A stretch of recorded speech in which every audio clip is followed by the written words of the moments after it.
এই স্কুলের পিছনে একটি করেছিলেন নর্থ ব্লক। এই ভবনটি নির্মাণ করা হয়েছিল, তখন এই ভবনের নামকরণ ছিল নর্থ ব্লক হল।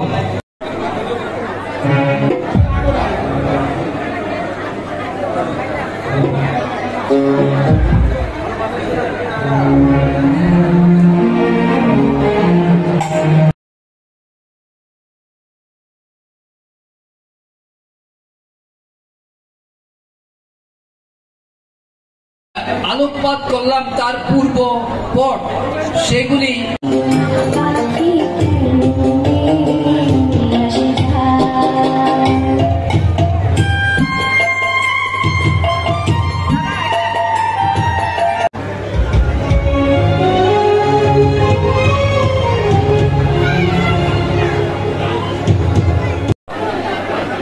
মহাসম্প্রদায় সহ অষ্টবতরণ সম্প্রদায়ের এই অনুষ্ঠানের সমাপ্তির পর এই অবকাশ যাপনে আপনাদের সকলকে স্বাগত জানাচ্ছি। আপনারা অনেক দূর দূরান্ত থেকে, বিশেষ করে নর্দা, কালাচাঁদপুর, বাড্ডা, বাসাপুর, বিভিন্ন অঞ্চল থেকে আপনারা যে অতিথিমণ্ডলী আসছেন, আপনাদের আমি প্রথমে স্বাগত জানাই বিহার কমিটি এবং গায়িকাদের পক্ষ থেকে। কেননা প্রতি বৎসরের ন্যায় এবছরও আপনারা আমাদের এই আহ্বানে আপনারা সাড়া দিয়ে আমাদেরকে ঢাকার শেষ প্রান্তে অবস্থিত বুড়িগঙ্গা তীরে এই মুক্তকর পরিবেশে বাংলাবাজার বৌদ্ধ বিহার এখনো প্রকৃত অবকাঠামো পায়নি। তারপরও আমাদের শ্রদ্ধা, আপনাদের স্নেহ ভালোবাসা, আপনাদের সান্নিধ্য আমাদেরকে কৃতার্থ করেছে।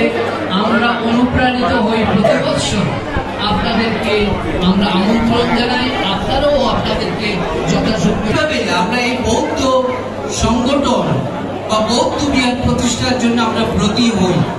এর একটু আলোকপাত করা দরকার। আপনারা নিশ্চয়ই যে গ্রামটি অত্যন্ত পূর্ণভূমি এবং অত্যন্ত আলোকিত একটি বৌদ্ধ জনপদ।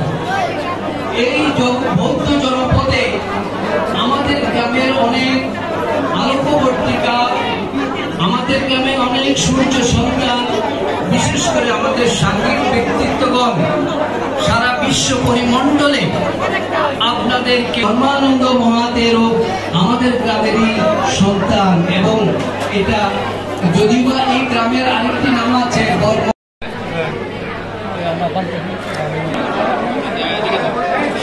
সম্মানিত সুধীবৃন্দ, আমি আপনাদের মনোযোগ আকর্ষণ করছি। আপনারা যারা এখানে দাঁড়িয়েছেন, আমাদের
সম্মানিত সুধীবৃন্দ, আমরা আসলে আজকে সকাল থেকে আমাদের নির্ধারিত অনুষ্ঠান, সকালে চংবাদান, অষ্ট পরিষ্কার দান এবং বাচ্চাদের বুদ্ধের ছবি আঁকা প্রতিযোগিতা সহ আমাদের যে বিভিন্ন এলাকা থেকে এসে আমাদের আজকের এই অনুষ্ঠানের যিনি প্রধান আকর্ষণ, প্রধান অতিথি এবং সভাপতি, বিশেষ অতিথি সহ আমাদের বান্তিদের উপস্থিতির মাধ্যমে আজকের এই অনুষ্ঠান সার্থক ও সুন্দর হয়েছে বলে মনে করি।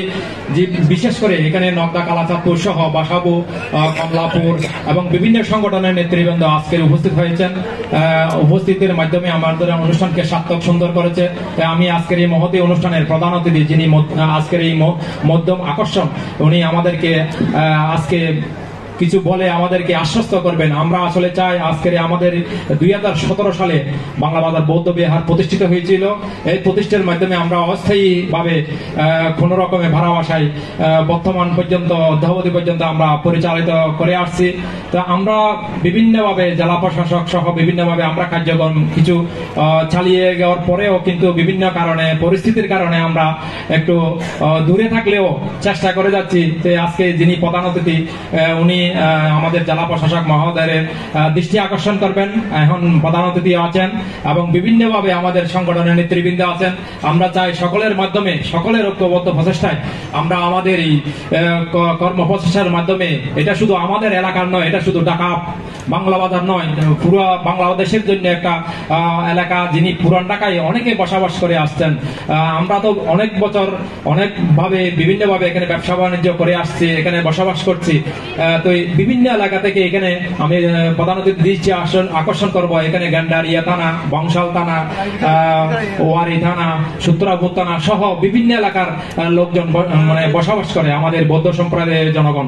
তো আমরা আমি বিনীতভাবে অনুরোধ জানাচ্ছি আজকের এই মহত্বপূর্ণ অনুষ্ঠানের প্রধান অতিথি জনাব মোহাম্মদ ওয়ারেস আনসারী, অতিরিক্ত জেলা প্রশাসক, সার্বিক জেলা প্রশাসকের কার্যালয়, ওনাকে মূল্যবান বক্তব্য প্রদান করার জন্য আমি বিনীতভাবে অনুরোধ জানাচ্ছি। কঠিন চিবরদান এবং বৌদ্ধ সম্মেলনের উদ্যোক্তার অনুষ্ঠানের সম্মানীয় সভাপতি, অন্যান্য বিশেষ অতিথিবর্গ এবং বিভিন্ন ধর্মালোচক বৃন্দ, যাদের উদ্দেশ্যে এই কঠিন চিবরদান হবে আজকে, সেই বৌদ্ধ ভিক্ষুবৃন্দ এবং অন্যান্য শুভাকাঙ্ক্ষী এবং ধর্মাবলম্বীবৃন্দ, সবাইকে শুভেচ্ছা জানাচ্ছি। সভাপতি মহোদয় মানে শুরুতেই, মানে যেহেতু আমি একটি ভিন্ন ধর্ম অনুসরণকারী, তো তিনি আসলে আমাকে উৎকণ্ঠার সাথে জিজ্ঞাসা করছিলেন বা বলার চেষ্টা করছিলেন যে আগে ব্রিফ হোক, যে কঠিন চিবরদান কি, একটা কঠিন শব্দ, সেটা সবাই জানেও না। তো এটা একটা ব্রিফ হলে তাহলে যাতে আমার বক্তৃতা দিতে সহজ হয়। তো এখন তো ইন্টারনেটের যুগ, যার ফলে যখনই অনুষ্ঠানের দাওয়াতপত্র আমি পেয়েছি, তো কঠিন চিবরদান কি বিষয়, কেন এটা হচ্ছে, এই বিষয়টা মোটামুটি স্টাডি করা হয়েছে। তো এর আগে আমার বিশ্ব সাহিত্য কেন্দ্রে যখন আমি চাকরি করতাম, আমার এই সরকারি চাকরিতে আসার আগে, আপনাদের বাসাবোতে একটা বিহার আছে, তো সেখানকার একটা অনুষ্ঠানে আমার যাওয়ার সুযোগ হয়েছিল। এবং অনুষ্ঠানটি এই ধরনের কোনো ধর্মীয় অনুষ্ঠান নয়, ওই বৌদ্ধ ভিক্ষুদের জীবনযাপন পদ্ধতি নিয়ে কোন এক বিখ্যাত ফটোগ্রাফার, আমার এই মুহূর্তে নামটা মনে নাই, এটা 2010-11 সালের দিকে হবে। তো বৌদ্ধ ভিক্ষুদের জীবনযাপন পদ্ধতি নিয়ে তিনি আলোকচিত্র বই প্রকাশ করেছিলেন, তো সেটির উন্মোচন প্রোগ্রাম ছিল। তো সেখানে বইয়ে বৌদ্ধ ভিক্ষুদের জীবনযাপন পদ্ধতি, সেগুলো দেখেই মোটামুটি ওখানে বর্ণনাগুলো আছে। আপনাদের অহিংসা ধর্মনীতি, চতুরার্য সত্য, পঞ্চশীল, এই বিষয়গুলো মানে আমার ওই সময় একটু ধারণা আছে। তো আর কঠিন চিবরদান আগে শুনেছি, এই অনুষ্ঠানে দাওয়াতপত্র যখন প্রায় 15-20 দিন আগে আমি যখন পেলাম, তখন আমি একটু স্টাডি করেছি আর কি। প্রায় 3 মাস ব্রত সাধনা করে আষাঢ় মাস থেকে, তাই না? আষাঢ় মাস থেকে প্রায় 3 মাস ব্রত সাধন যারা করবেন, এর মধ্যে কঠিন নিয়মানুবর্তিতার মধ্য দিয়ে তাকে চলতে হয়, অনেক কিছু নিষেধাজ্ঞা সেটা তাকে পালন করতে হয়। 3 মাস সাধনা করার পরে আজকের দিনে তারা আবার 24 ঘন্টার মধ্যে বিশেষ পদ্ধতিতে এবং ওই আবারও সেই নিষেধাজ্ঞা নিয়ম কানুনের মধ্যে পালিত হয়ে যে পোশাকগুলো তৈরি হয় তাদের জন্য সেই উৎসর্গ দান। তো এটি যারা এই পোশাক দিচ্ছেন, চিবোর্ড দিচ্ছেন আর যারা নিচ্ছেন তাদের উভয়েরই বিশাল ত্যাগ রয়েছে। তো এই ত্যাগ যে উদ্দেশ্যে মনের শান্তি, জগতের শান্তি, তো এটির জন্য আপনারা যারা যে মনোবাসনায় এই ত্যাগগুলো আপনারা স্বীকার করছেন এবং প্রতি বছরই অনেকেই আছেন যারা প্রতি বছরই এই কাজটি করে থাকেন, তাদের মনোবাসনা পূর্ণ হোক, স্রষ্টার কাছে এই প্রার্থনা করছি। নমো তাস্সা ভগবতো অরহতো সাম্মা সম্বুদ্ধাস্সা।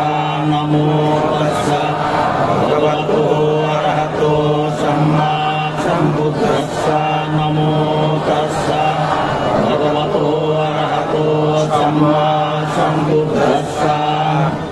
মন্তে ইমাং কঠিনাজীবনং ভিক্ষু সংঘাসা দানাং কঠিনাং আত্থারিতু দ্বিতীয়াম্পি মন্তে ইমাং কঠিনাজীবনং ভিক্ষু সংঘাসা দানাং দেমা কঠিনাং আত্থারিতু তৃতীয়াম্পি মন্তে ইমাং কঠিনাজীবনং ভিক্ষু সংঘাসা দানাং দেবা কাঠিনা আত্মারিত। কল্পতরু ইমাং কপ্পারুক্ষাং ভিক্ষু সংঘাসা দানাং দেমা পুদেমা পুদেমা পুদেমা দ্বিতীয়াম্পি মন্তে ইমাং কপ্পারুক্ষাং ভিক্ষু সংঘাসা দানাং দেমা পুদেমা তৃতীয়াম্পি মন্তে ইমাং কপ্পারুক্ষাং ভিক্ষু সংঘাসা দানাং দেমা পুদেমা পুদেমা পুদেমা। এবার শিবর বসাই দেন, শিবর শিবর।